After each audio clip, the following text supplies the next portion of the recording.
se abram, esteja derramando sobre eles bênçãos sem medidas, Pai. É a nossa oração, em nome de Jesus. Amém. Meus irmãos, muito feliz de estar com vocês aqui nesta noite, para poder compartilhar um pouquinho da palavra de Deus.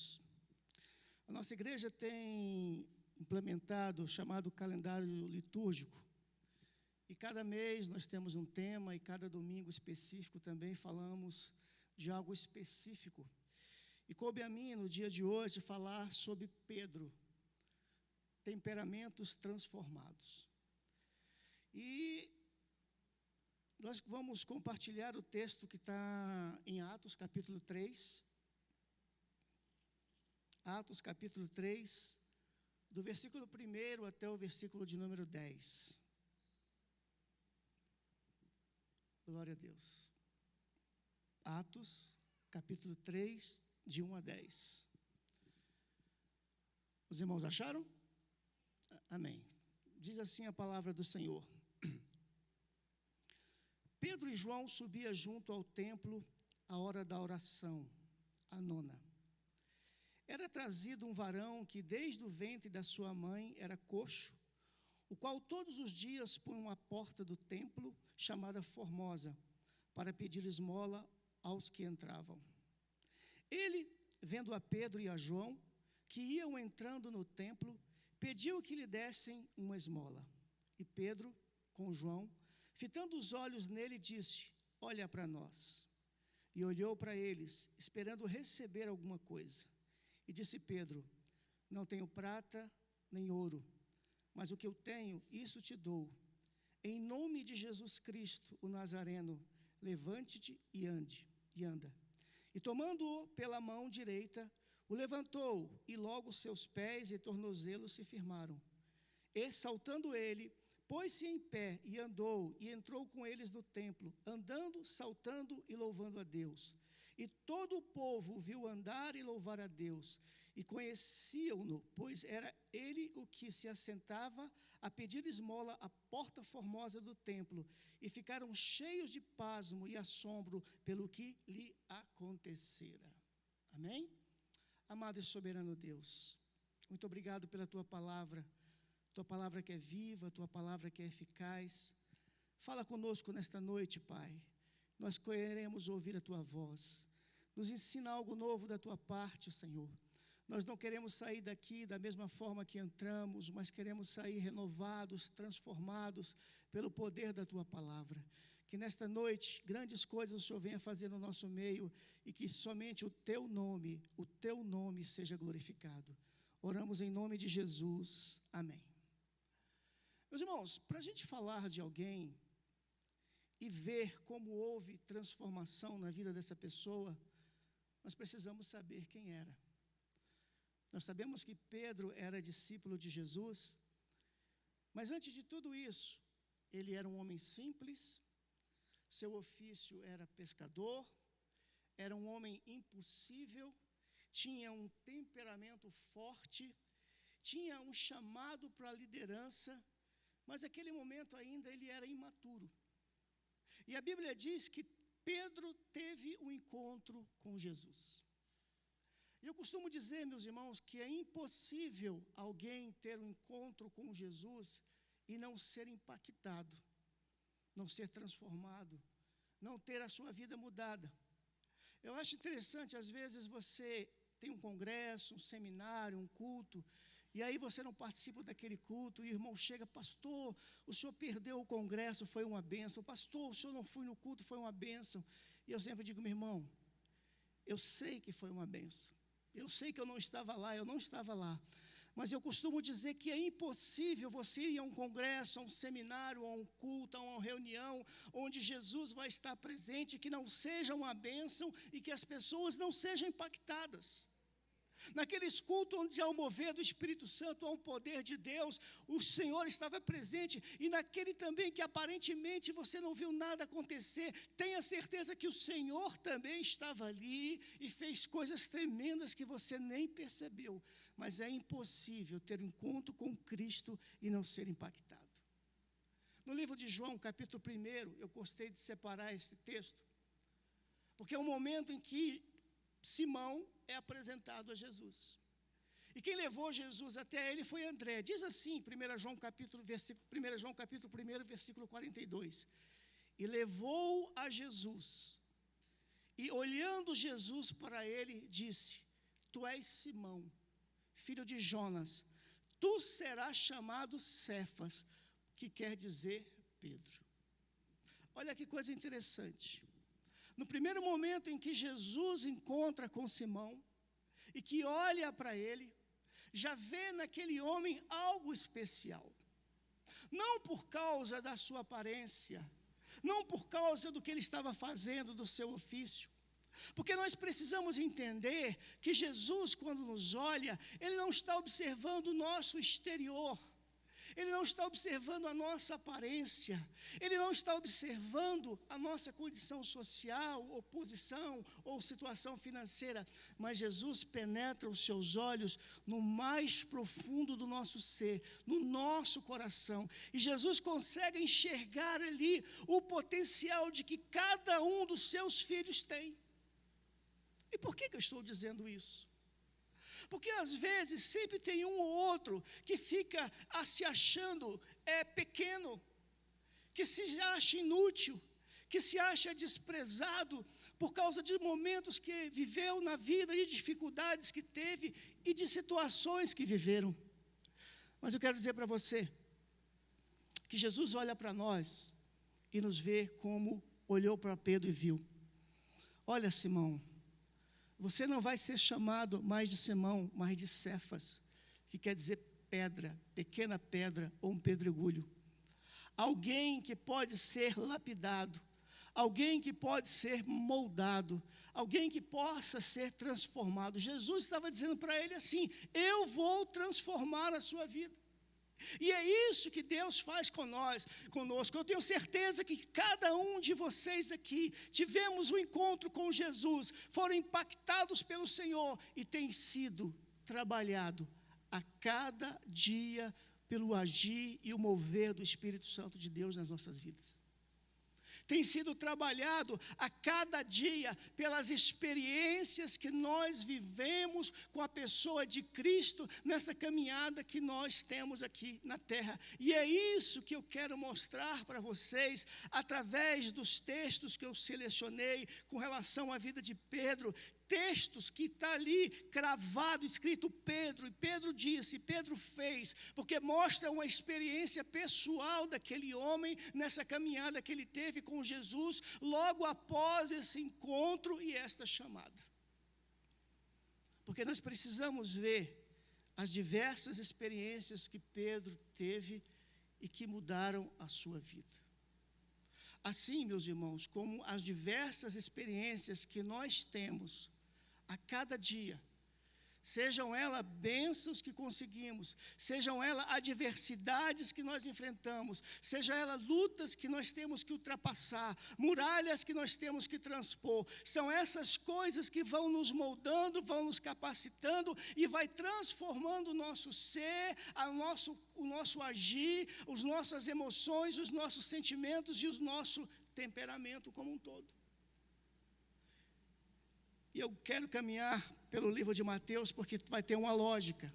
Mateus 8, Mateus 14, Mateus 16, e nós vamos compreender. A primeira experiência que eu quero relatar está em Mateus 8, quando Jesus é convidado para ir à casa de Pedro. E ele chega naquela casa, se você depois pode conferir texto a texto. Ele chega na casa de Pedro e ele encontra a sogra de Pedro doente. Ela estava com febre, diz o texto. E o texto diz que Jesus toca naquela mulher. E ela é curada da sua febre, ela é curada da sua enfermidade. E aquela mulher se levanta e ela começa a servir as pessoas da casa.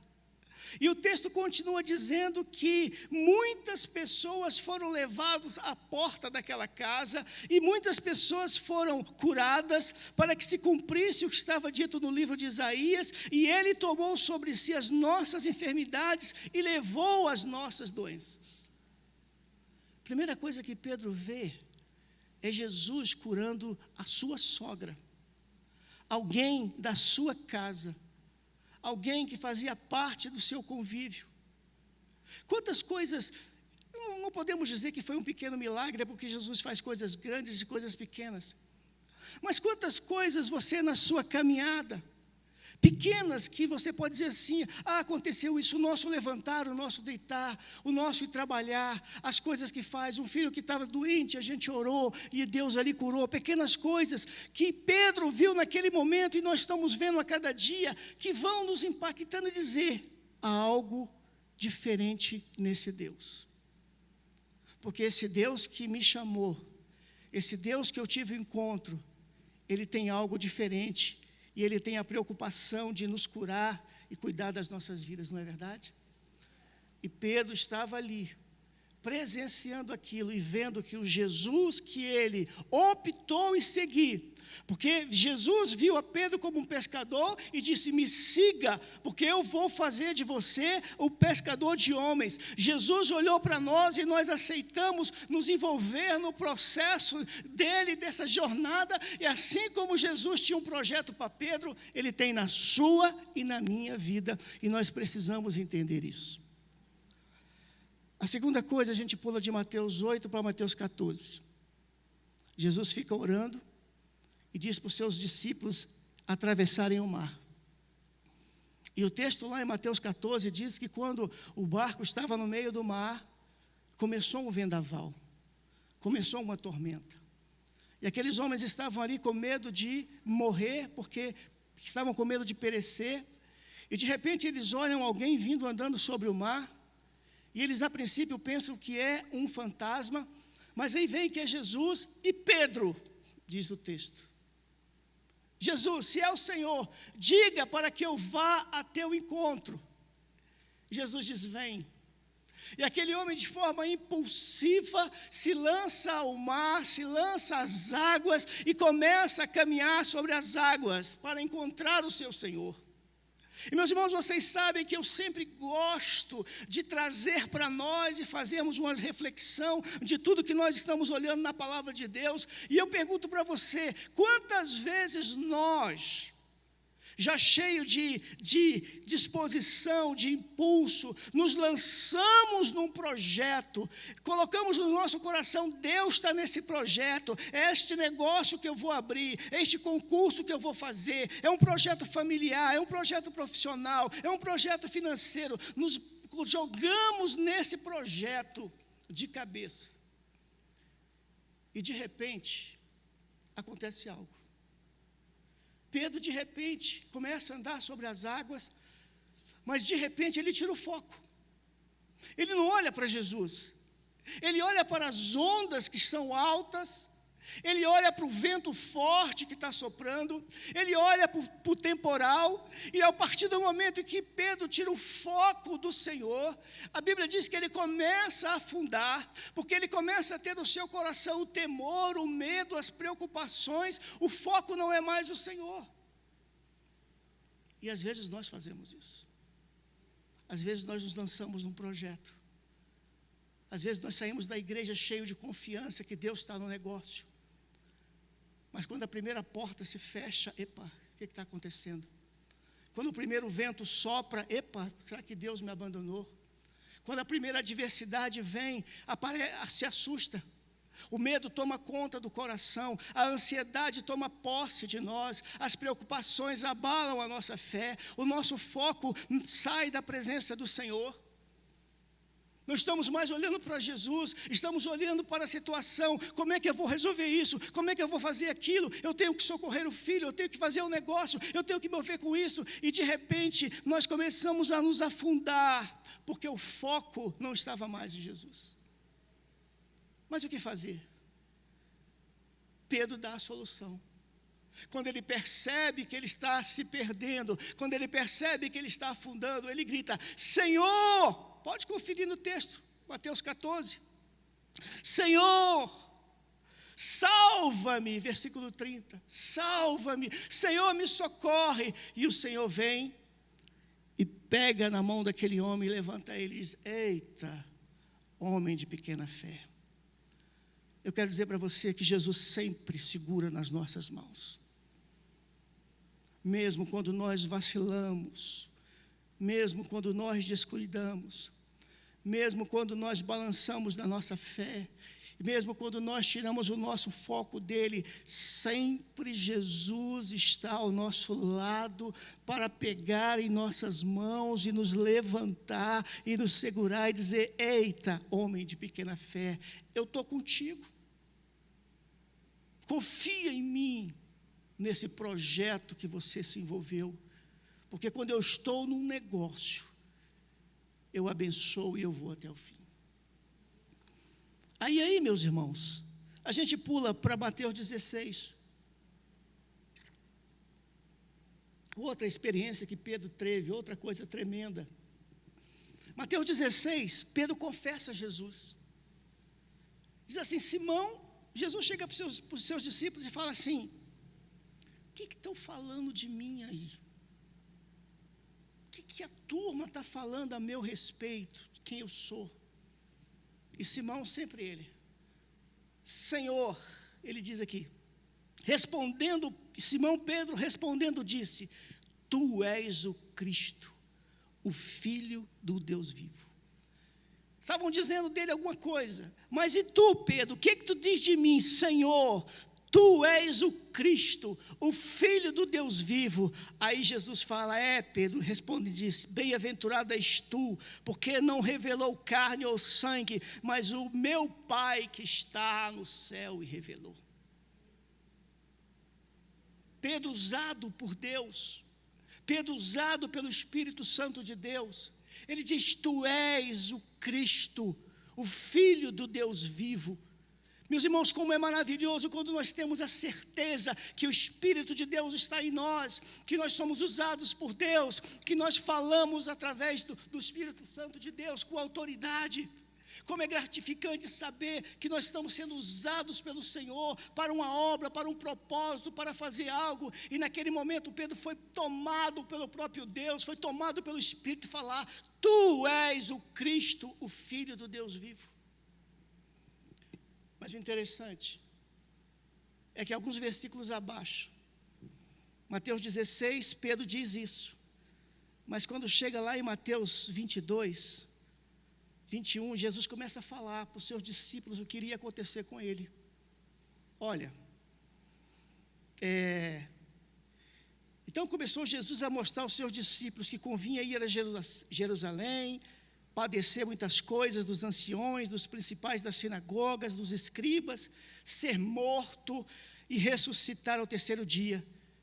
E aí Pedro diz assim, e Pedro, tomando a parte, começou a repreendê-lo, dizendo: Senhor, tem compaixão de ti, de modo nenhum te acontecerá isso. Sabe o que Jesus fala? Afasta de mim, Satanás. E a gente fica sem entender. Nossa, mas o homem há pouco tempo estava falando na boca de Deus, e agora o diabo vem e fala com ele.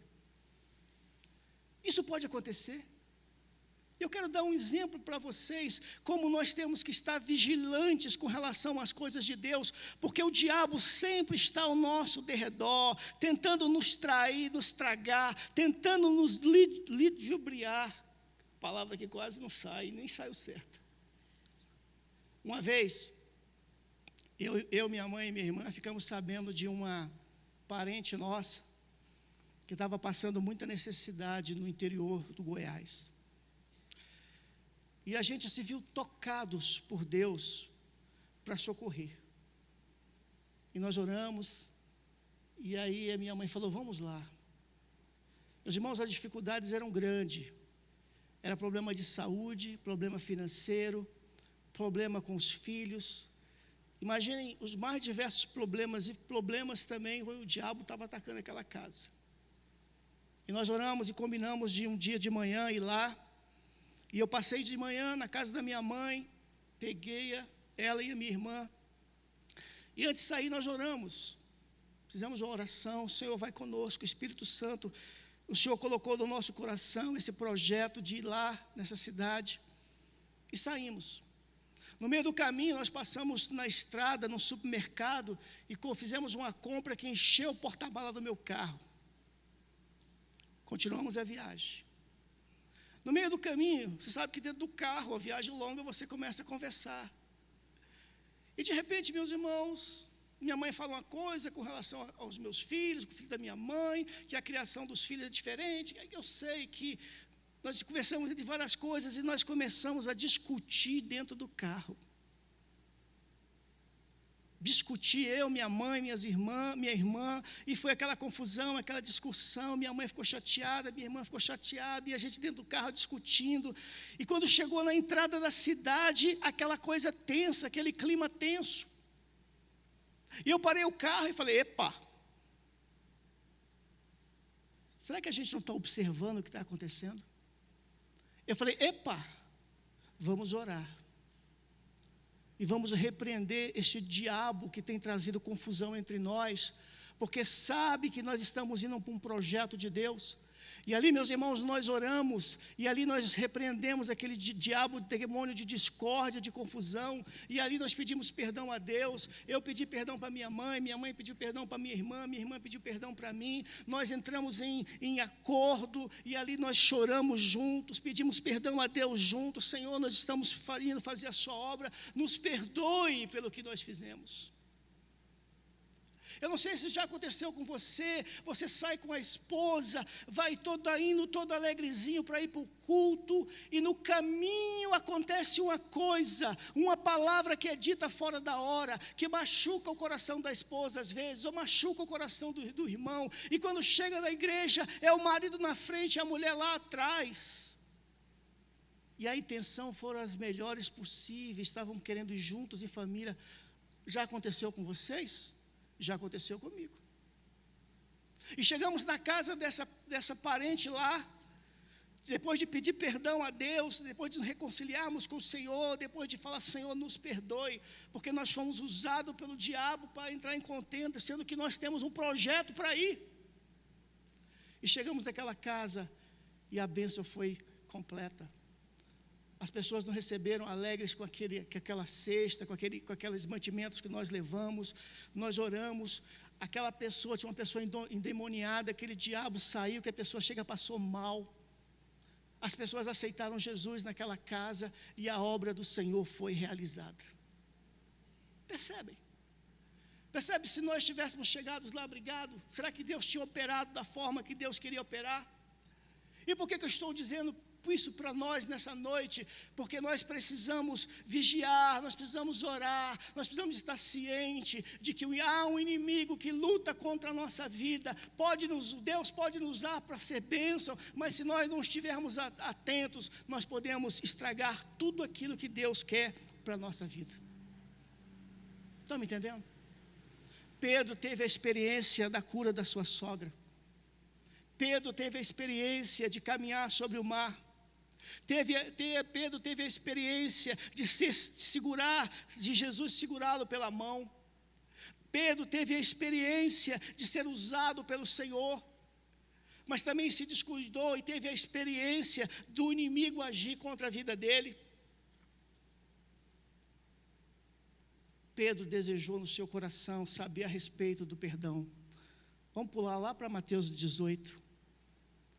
Ele chega para Jesus e fala, Senhor, quantas vezes eu tenho que perdoar meu irmão? 7. Por que ele disse 7? Porque ele sabia que os rabinos ensinavam que até 7 estava de bom tamanho. E aí Jesus vai e surpreende aquele homem. Porque no coração dele ele estava dizendo assim, poxa, eu estou sendo amoroso e estou sendo bonzinho, porque eu estou me propondo a perdoar o meu irmão 7 vezes. Mas o Senhor vem, e o Senhor faz assim com ele, ei, você não tem que perdoar 7 vezes, mas você tem que perdoar 70 vezes 7. Você tem que perdoar, será que era 490 vezes? Será que Pedro tinha que pegar um caderninho e anotar tantas vezes isso? Não, Jesus estava dizendo para ele, olha, você tem que perdoar o seu irmão infinitamente vezes, o quanto for necessário. E aí, se você descer o texto, ele vai relatar da história do rei. do servo que devia 10.000 talentos ao rei. E o servo chega ao rei e diz: olha, rei, me perdoa a minha dívida, porque eu não posso pagar essa dívida. E ali ele se prostrou diante do rei, e ali ele implorou ao rei que o perdoasse. E o rei vai, e você conhece o texto, depois com calma, Mateus 18. E o rei vai e perdoa aquela dívida. Aquele homem volta, e ele tem um conservo. E esse conservo devia a ele 100 denários. E o conservo pede: olha, perdoa essa dívida. E ele diz: não. Se você não me pagar os 100 denários, você vai para a cadeia. E o rei fica sabendo disso. E fala: ei, por que você está fazendo com ele desse jeito? Eu não perdoei a sua dívida? Por que você não pode perdoar a dívida dele?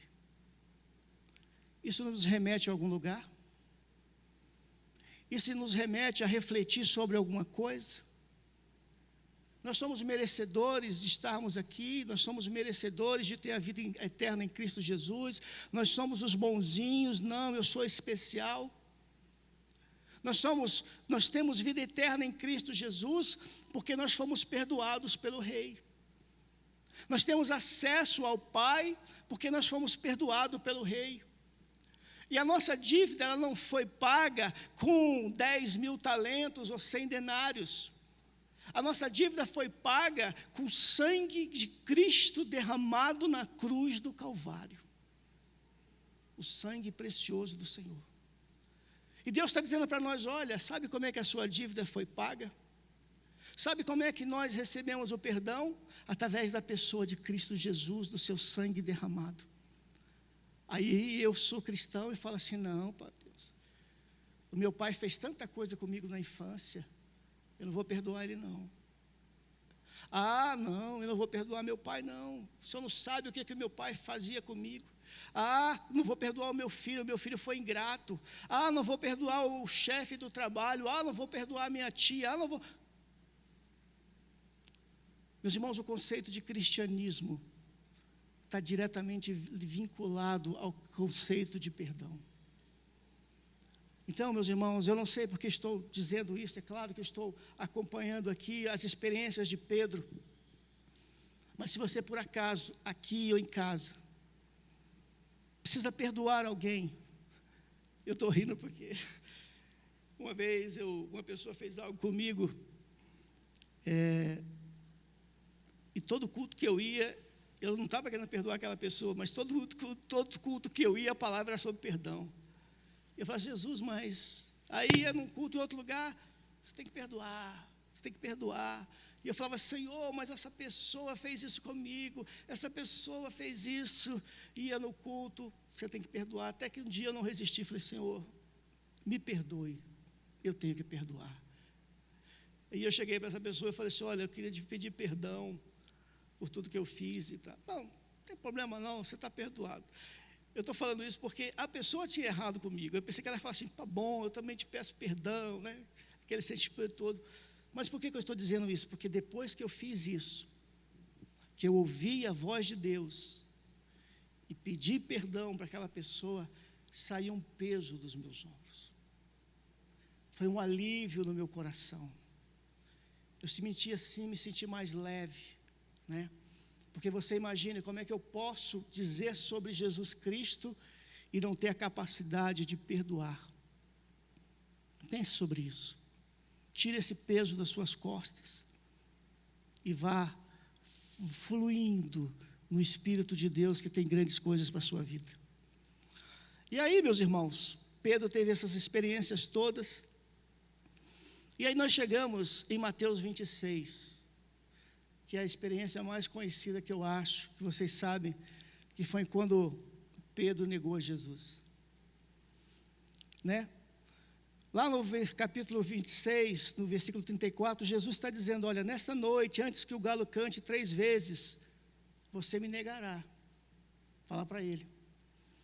Ele diz assim, versículo 35, Mateus 26, disse-lhe Pedro: ainda que me seja mister morrer contigo, não te negarei. E todos os discípulos disseram o mesmo. Mas aí, meus irmãos, Jesus é preso. Jesus é levado ao sinédrio. E os discípulos se espalham. E Pedro começa a correr. E Pedro encontra uma mulher, você era uma deles. E ele disse, não conheço.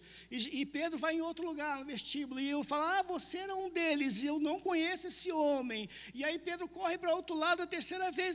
Eu não conheço, eu não sei quem é. E aí no versículo 75 de Mateus 26, diz assim, e lembrou-se Pedro das palavras que lhe dissera, antes que o galo cante 3 vezes me negará. E saindo dali, chorou amargamente. Por que eu me emociono, meus irmãos? Será que a gente pode apontar o dedo para ele e dizer assim, poxa, você andou com Jesus, você viu a tua sogra sendo curada, você andou sobre o mar, ele segurou as suas mãos, você foi usado boca de Deus, você viu tantas coisas, e você teve a coragem de negá-lo. Meus irmãos, a gente não conhece os nossos sentimentos, as nossas capacidades, a nossa estrutura, só Deus nos conhece. E eu me emociono, porque muitas vezes nós não queremos fazer determinadas coisas, e nós fazemos. Paulo disse isso, aquilo que eu não quero fazer é o que eu faço, e aquilo que eu não quero fazer, me perdoe, aquilo que eu quero fazer eu não faço, mas aquilo que eu não deveria fazer é o que eu estou fazendo. E às vezes nós pecamos por pensamentos, por palavras, machucamos pessoas, decepcionamos pessoas, e aquilo dói lá no fundo da alma. Eu não sei com vocês, mas toda vez que eu percebo que eu falhei com o meu Senhor, que eu decepcionei o meu Senhor, que eu deveria fazer alguma coisa e eu não fiz, aquilo me dói lá na alma. E eu imagino o que ele estava sentindo, porque o texto diz que quando ele ouviu o galo cantar, ele se lembrou das palavras do Senhor e chorou amargamente. É como uma ovelha perdida, e ali que ficou machucada, e às vezes tenta até se esconder, porque está ferida, está machucada, quer correr, quer se esconder. Mas eu quero dizer para vocês nesta noite, que mesmo que nós possamos errar com relação ao Senhor, Ele não nos abandona. Eu me lembro da passagem da ovelha perdida. Ele deixa as 99 lá, mas ele vai buscar a 100ª. Ele deixa qualquer coisa, mas ele vai atrás de você. Eu não sei se você está ferido, se você se afastou do Senhor, porque achou que fez algo grave, mas eu quero dizer para você, o Senhor está à tua procura, o Senhor está querendo você do lado dele, o Senhor quer te buscar. Pedro estava ferido e o Senhor não se esqueceu dele, e eu te provo.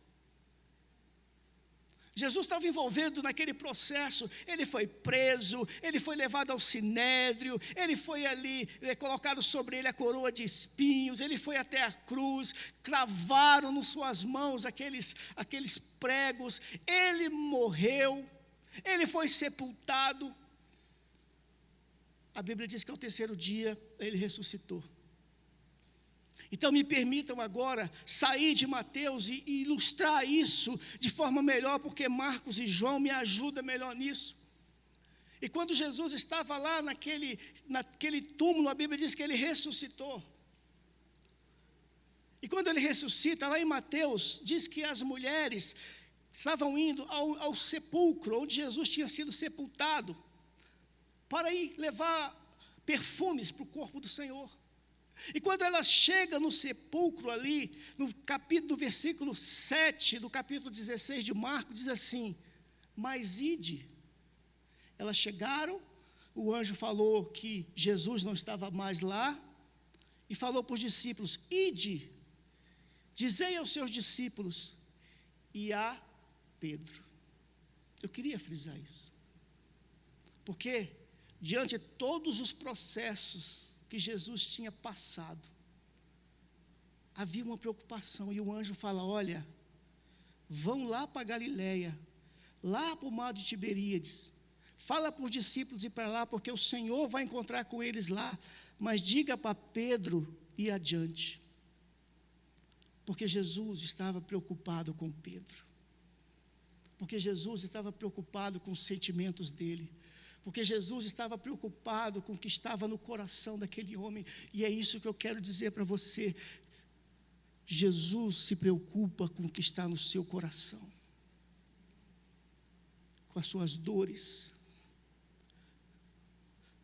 Quando você está sozinha no quarto, às vezes nem seu esposo sabe o que você está passando. Quando você, pai, está sozinho na sua casa, preocupado com a situação deste país, a situação que este mundo está vivendo, que tem impactado a sua vida, a sua casa, a sua família, e você se preocupa com o seu futuro, eu digo a você, o Senhor está preocupado. Ele está preocupado com a centésima. Ele está preocupado com o que você está pensando, com o que você está sentindo. Ele estava preocupado com Pedro. E aí você pula lá para João 21. Porque aí já é lá no mar de Tiberíades, lá na Galileia. Jesus já estava ressuscitado. E o texto diz que Jesus faz uma fogueirinha. E está ali assando um peixe. E os seus discípulos estavam pescando. E a princípio eles não reconhecem o Senhor. João capítulo 3. Não, João capítulo 21, versículo 3. E ali os discípulos pescando e dizem, é o Senhor. É o Senhor. E Pedro, a Bíblia diz que ele estava nu e ele se veste numa túnica e ele mergulha. Ele mergulha mar adentro e começa a nadar. E ele vai ao encontro de quem? Ele vai ao encontro do Senhor, do seu Deus. A ovelha perdida, machucada, que estava ferida. Ele vai ao encontro de Jesus ali. E se você ler o capítulo 21, eles começam a ter um diálogo. Já era a terceira vez que Jesus aparecia. E aí Jesus fala para ele. Aí vocês conhecem. Pedro, tu me amas? Ele fala, Senhor, tu sabes que eu te amo. Apacenta as minhas ovelhas. E aí Jesus fala de novo, Pedro, tu me amas? Eu te amo, Senhor. Apacenta as minhas ovelhas. E a terceira vez Jesus fala, Pedro, tu me amas? E ele constrangido, sem entender aquilo. Eu não vou analisar o sentido da palavra me amas. O que isso significa, que se é ágape, se é filos, eu não vou analisar isso. Eu vou dizer a vocês o que Deus colocou no meu coração com relação a isso, com relação a Jesus permitir a Pedro 3 vezes dizer a ele, eu te amo, eu te amo, eu te amo, porque 3 vezes Pedro tinha negado Jesus, e Jesus dá a ele essa oportunidade de dizer, Senhor, tu sabes como eu te amo. Quantas experiências aquele homem teve, que mudaram a sua vida, que moldaram o seu caráter, o seu temperamento, a sua forma de agir. E aí nós entramos no texto, porque depois deste encontro com Jesus, depois Jesus sobe aos céus, depois eles se reúnem ali naquele lugar, e vem o Espírito Santo e desce sobre todos, e Pedro faz aquele discurso maravilhoso. Mas eu separei para nós Atos 3, que diz assim, e Pedro e João subiram junto ao templo a hora da oração, a hora nona. Aqueles 2 homens, eles não estavam mais com Jesus. Não estavam assim com Jesus presente. Aqueles homens tinham ido ao templo a orar. E o versículo 2 que nós lemos também diz, e era trazido um homem que desde o ventre da sua mãe era coxo, o qual todos os dias punham à porta do templo, chamada Formosa, para pedir esmola aos que entravam. Era alguém carente de ajuda. Era alguém que precisava ter o encontro. E Jesus agora tinha subido aos céus. A igreja estava sendo formada. Pedro agora era um dos principais líderes desta igreja.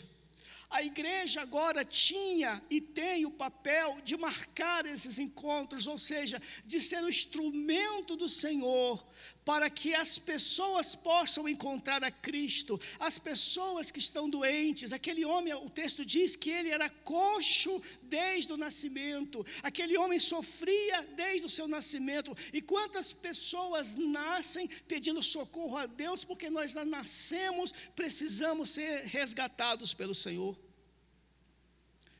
Versículo 3 diz: o qual, vendo a Pedro e a João, e entrando no templo, lhe pediu uma esmola.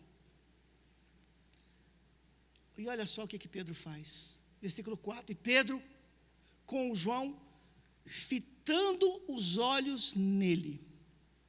Em quem? Naquele coxo.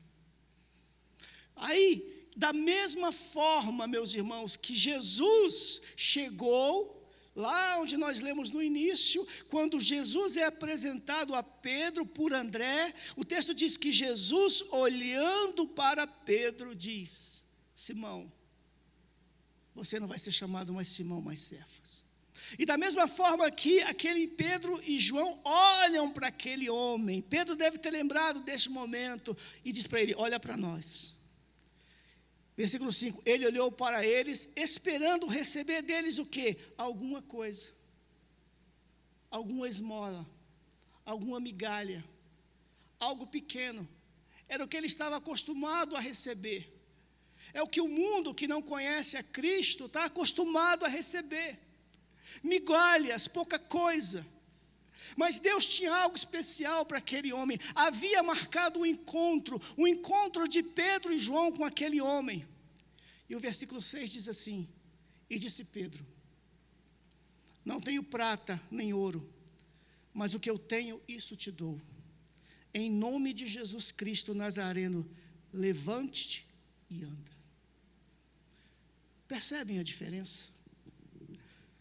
Agora é um homem com confiança, é um homem com segurança, é um homem com sensibilidade, é um homem com amor ao próximo. Pedro havia sido transformado pelo poder, é claro, do Espírito Santo na sua vida, mas Pedro havia sido transformado pelas diversas experiências que ele teve com o Senhor.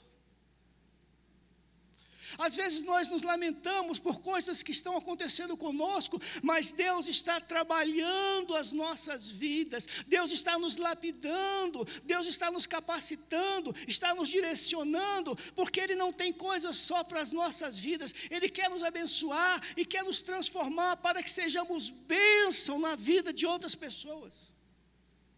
As pessoas estão precisando de uma palavra, as pessoas estão precisando de um encontro, as pessoas estão precisando de um socorro. E Pedro naquele momento diz: olha, eu não tenho ouro nem prata, mas o que eu tenho te dou, uma palavra em nome de Jesus, levanta e anda.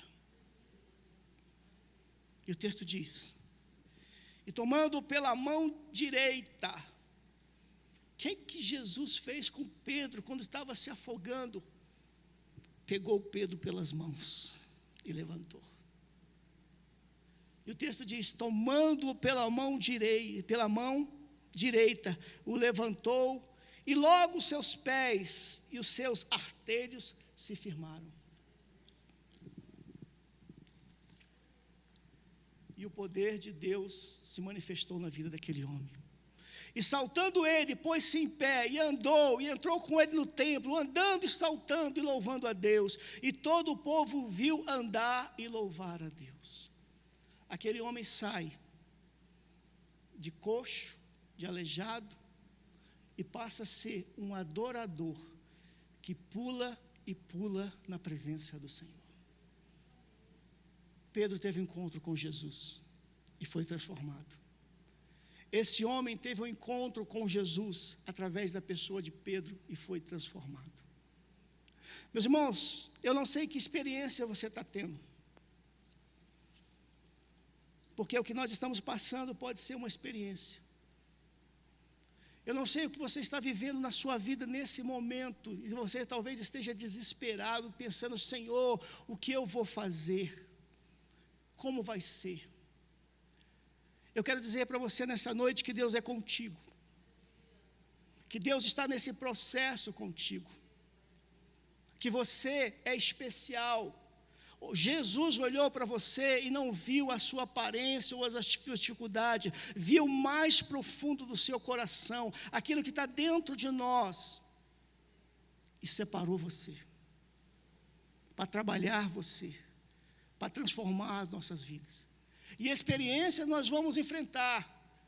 É na saúde, é nas finanças, é na família. Mas em todas elas que nós vamos enfrentar e a adversidade que nós vamos passar, eu quero dizer para você, Deus é contigo e vai passar o mar segurando na sua mão. Deus vai levar você a outra margem, Deus vai transformar a sua vida, Deus vai honrar a sua casa, Deus vai honrar a sua família, porque Ele é fiel para conosco. Recalaba subiante. Precisamos entender o processo de Deus na nossa vida. Aquele homem agora é um homem de autoridade, de poder, usado pelo Espírito Santo, com sensibilidade. Aquele homem agora passa a ser um dos líderes da igreja. Quantas experiências pós a ressurreição Pedro teve, se tornando ali um homem na igreja. E é isso que Deus quer que nós entendamos. Vamos entrar no projeto de Deus, vamos confiar no Senhor, porque Ele é conosco, Ele vai fazer aquilo que Ele prometeu na nossa vida. Se você tem promessa do Senhor na sua vida, vai se cumprir, porque Ele é fiel. E eu quero orar com você nessa noite. Fique em pé. Você pode dizer assim: pastor, eu estou passando uma experiência terrível na minha vida. Meus irmãos, eu falei para vocês da minha prima, lá onde nós fomos visitá-la. Se você souber a situação que ela estava, e Deus tinha uma obra na vida dela, e abençoou ela poderosamente naquele lugar. Você pode dizer assim: pastor, eu tenho passado uma luta na minha casa, na minha família, e eu vou dizer para você: Deus, você vai superar essa luta, porque Deus é contigo. Eu vi uma frase essa semana de que, num filme, que os produtores de vinho, o que eles fazem com o vinhedo? Em algum momento eles tiram a água, e aquela planta, ela vai ficando fraca, e aí as ervas daninhas comem muito das plantas do vinhedo, mas as plantas que conseguem suportar aquilo, elas se tornam plantas fortes, elas se tornam uvas melhores, e é produzido o melhor vinho. E ali era só uma questão de natureza.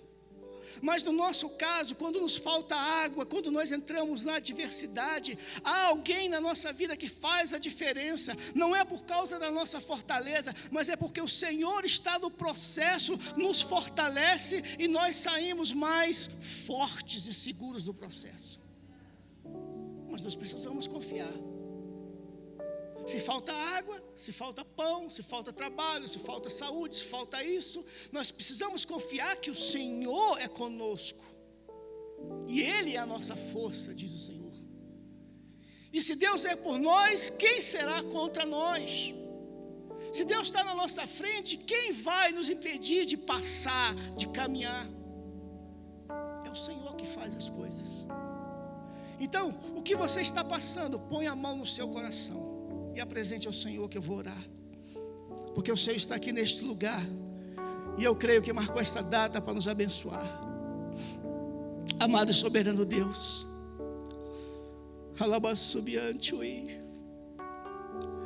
primeiro nós queremos te dizer que nós te amamos muito, Senhor. O que seria das nossas vidas se nós não tivéssemos o Senhor na nossa casa, na nossa família? Só nós reconhecemos que Tu és Deus da glória, o onipotente, o onipresente, o onisciente. Quem pode como o braço forte do Senhor? Quem é como o Senhor nosso Deus, que fez os céus e a terra? Dizendo Deus, quem impedirá? Ele diz e Ele faz, Ele executa. Ele é Senhor da tua vida. Pode algo ser impossível de Deus fazer? Nada é impossível para o Senhor. Às vezes você diz, isso não vai acontecer, isso não pode. Mas o Senhor está dizendo nesta noite: algo é possível para mim. Você se preocupa com A, com B e com C. É Ele que muda o coração, é Ele que transforma a vida. Você se preocupa às vezes com o pão de cada dia. E Ele diz para nós nesta noite: olha para as aves do céu, não semeiam, não colhem, e o Senhor as abastece, os alimenta. Ele é o nosso socorro, Ele é o teu socorro na angústia. Nenhum mal te sucederá, praga alguma chegará à tua tenda, porque aos teus anjos o Senhor dá ordem a teu respeito. Porque nós habitamos no esconderijo do Altíssimo, à sombra do Onipotente. Senhor, visita agora a petição de cada um, o que a minha irmã está apresentando ao Senhor. Em nome de Jesus de Nazaré, que o Senhor esteja realizando, abençoando, trazendo a provisão, fazendo o milagre. Senhor, a cura do céu, vai curando as enfermidades nesta noite. Alguém que tem uma pessoa querida que está no hospital, que está apresentando a Ti nesta noite, toca nela agora, Senhor, e faz um milagre para a honra e glória do Teu nome. Entra na família, Senhor, entra nos relacionamentos, Senhor, em nome de Jesus, Senhor, traz a provisão do céu, Senhor, entra nas emoções. Espírito de depressão, espírito de medo que tem impedido de andar, de marchar, de conquistar, está repreendido em nome de Jesus. O Senhor é o nosso general, Ele vai na nossa frente. Deus, em nome de Jesus, contempla agora o coração de cada um e libera esta bênção do céu, em nome de Jesus. Em nome de Jesus, em nome de Jesus, amém. Vamos aplaudir Jesus? Glória a Deus. A Ele a glória e a honra. Alguém nessa noite que ainda não teve um encontro com Jesus, que deseja receber Jesus em seu coração? Tem alguém aqui que não é evangélico, que fala: não, pastor, eu ainda não tive encontro com Jesus? Alguém? Faça assim com a sua mão, que a gente quer orar por você. Eu tive encontro com Jesus, Pedro teve encontro com Jesus, o coxo teve encontro com Jesus, a maioria aqui teve encontro com Jesus. Alguém afastado dos caminhos do Senhor? Eu imagino que todos aqui são servos do Senhor. Deus abençoe a todos em nome de Jesus. Faça assim com a sua mão. Que a graça do nosso Senhor e Salvador Jesus Cristo, o amor de Deus nosso Pai e as doces consolações do Espírito Santo seja com a sua igreja